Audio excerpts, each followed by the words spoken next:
Bonjour et bienvenue sur Storylifique, le podcast 100% outdoor. Dans cet extrait, tu vas découvrir le parcours de Justine Durocha, une passionnée d'entrepreneuriat et de changement. Justine est conférencière et coach et j'ai eu le plaisir de la côtoyer lorsque nous coachions toutes deux lors de l'édition 2023 de Pangaea X de Mike Horn. Si cela te plaît, je te donne rendez-vous dans l'épisode complet pour découvrir l'entièreté de notre entretien. Je vais t'emmener vers un autre lieu, une autre histoire, mais pour t'y emmener, justement, tu as utilisé beaucoup de transports. Te connaissant, à mon avis, tu n'as pas nécessairement pris l'avion et l'hélicoptère à tout le temps, n'est-ce pas? Tout à Donc, fait. comment tu as fait pour les transports? Quels sont tes moyens utilisés et tes meilleurs tuyaux? Oui, alors en Europe, donc ça a été principalement train, bus et ponctuellement, j'ai fait du stop et de la marche. Globalement, ça a été principalement ça, puisque du coup, je suis montée de France à la Suède via des transports, on va dire, terrestres. En conseil, c'est profiter de la facilité qu'on a en Europe, pour l'Europe en tout cas, parce que vraiment, on se rend pas compte, parce que le contraste, en fait, je l'ai eu en allant en Asie. Je me suis dit, ok, en Europe, on me le disait, mais là, je l'expérimente. Et Asie du Sud-Est, bah, étonnamment, en Thaïlande, le train est quand même assez développé, surtout les trains de nuit. Donc, ça a été train, bus également. Pareil, Cambodge, bus. Après, voilà, c'est bus, hein. Concrètement, en Asie du Sud-Est, c'est bus. Vietnam, ça a été bus et un train de nuit aussi pour remonter progressivement. Et Népal, bah, de toute façon, il n'y a pas 10 000 possibilités. Donc, c'était du bus aussi. Et je trouve que en termes de mode de transport, ça apprend beaucoup.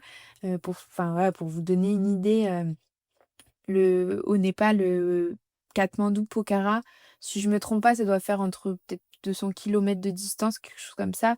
En bus, on prend en général 9, 10 heures, et encore, c'est très dépendant des conditions météorologiques. Euh, Mhm. donc, ça apprend énormément le temps long. Et c'est vrai que du coup, aujourd'hui, là, de retour, j'ai pas du tout la même. Déjà que j'étais à l'aise en transport parce que je m'ennuie pas, mais par contre, là, c'est au-delà de ça. Je me dis, enfin, il y a quelque chose qui est beaucoup plus apaisé, en fait, parce qu'il y a aussi ce côté, les transports font partie du voyage, et je pense que ça, c'est un élément clé.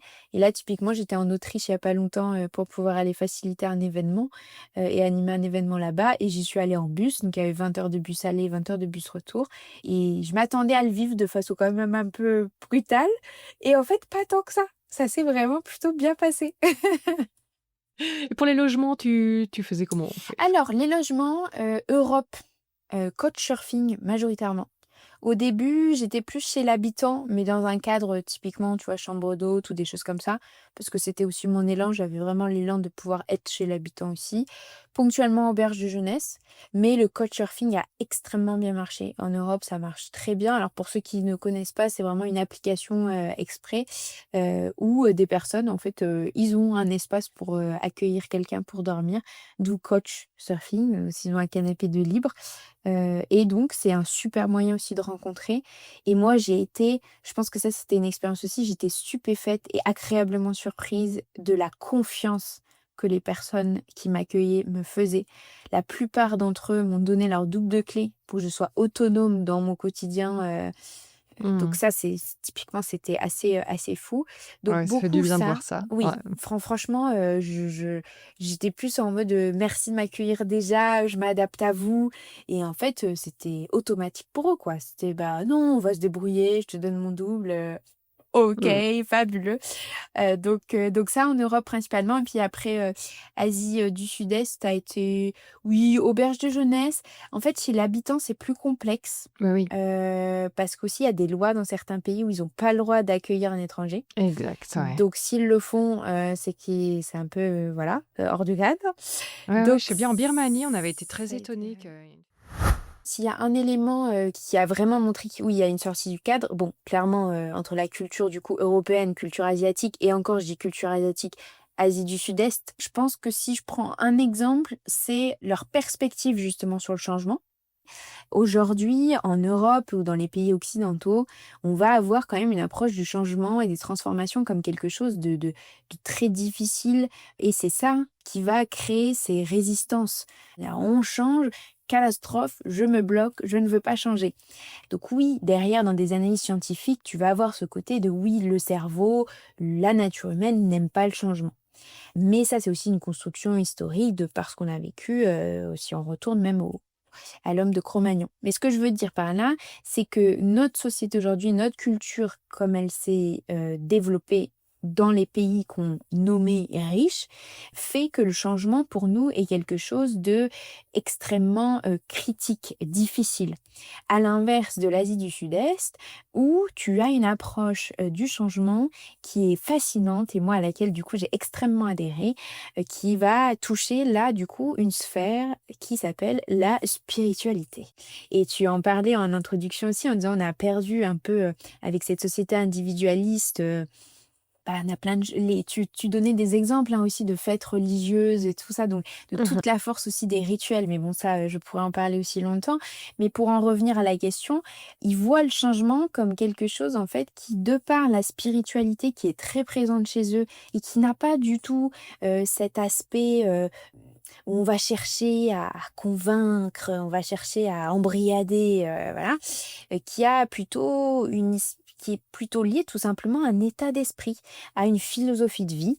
Donc oui, tu as des religions diverses et variées, hein, qu'elles soient bouddhistes, musulmanes ou autres, mais en tout cas, il va y avoir quand même, je trouve, des aspects spirituels qui sont communs à toutes les personnes qui sont présentes, bien sûr à nouveau à des intensités différentes, mais cette spiritualité offre aux personnes qui vivant en Asie du Sud-Est ce regard sur le changement comme premièrement juste un élément habituel de la vie. La vie n'est que changement.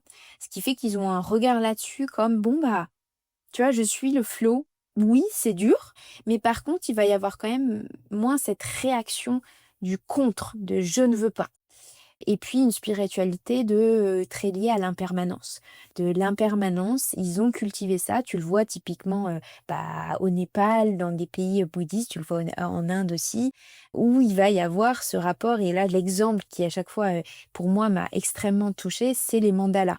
Entre autres, au festival dont je parlais plus tôt au Népal, ils font plein de mandalas devant leur porte. Donc les mandalas, c'est avec du sable, de couleurs. Donc ils prennent énormément de temps à les faire parce que du coup, ça forme. Il y a des formes, c'est magnifique. Et en fait, un coup de vent, de la pluie, le mandala disparaît. Et je crois que la pratique du mandala aussi est très intégrée dans la pratique bouddhiste en tant que telle, où parfois ils passent des heures, des jours à faire des mandalas qui vont disparaître en un instant. Et ça, c'est une pratique qui cultive énormément notre rapport à l'impermanence et à quel point on peut arriver à créer une relation hyper saine et apaisée avec l'impermanence. Ce qui fait que oui, ça, typiquement, cette sortie du cadre presque extrême, hein, parce que il y a un rapport à la spiritualité, oui, mais en fait, ça fait partie de la vie. Enfin, il y a une philosophie de vie qui est vraiment dans l'accueil de ce qui se passe. Mais bien sûr, aussi, il y a les difficultés, je retire pas du tout ça.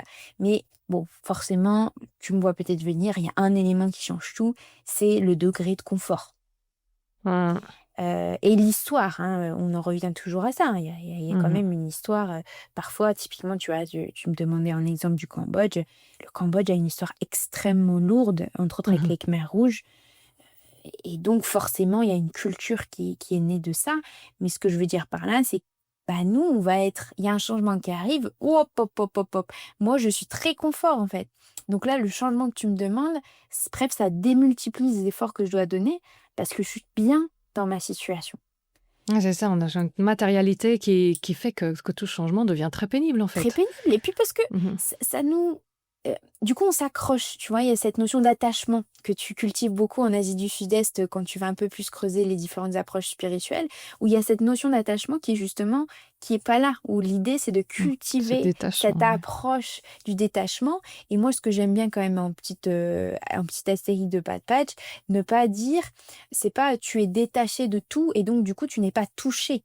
Non, non, non, c'est juste que tu ne vas pas t'accrocher à quelque chose. C'est tu laisses passer. Et ce qui fait que ça cultive en toi une capacité à la gratitude et à la présence parce que tu sais que c'est impermanent. Tu vois, rien que nous, notre échange là, bah, si au fur et à mesure on arrive à cultiver et tu vois, rien que de t'en parler, ça me permet de revenir au moment présent encore davantage, c'est que cet échange va se terminer. Et donc, Mmh. se dire: «C'est la vie, c'est le phénomène de la vie», mais d'avoir cette conscience fait que derrière on cultive encore plus, on a encore plus de gratitude pour, ce qu'on vit et ce qu'on a ou ce qu'on est, tu vois? Je m'étais fait, avant de partir, un petit sachet avec des objets un peu symboliques.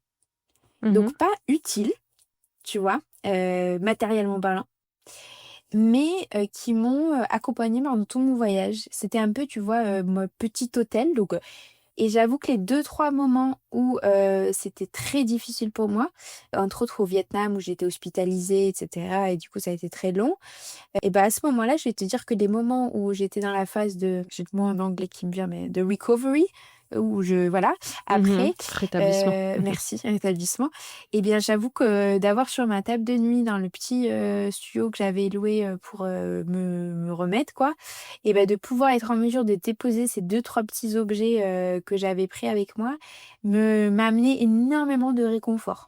Ah oui, tu peux pas te sentir beaucoup plus seule en voyage que dans un hôpital?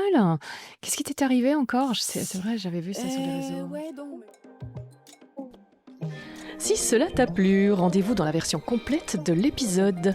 N'oublie pas à en parler à un ami ou à un inconnu pour les plus audacieux. Vos recommandations sont de loin ce qui aide le plus le podcast, alors merci à vous.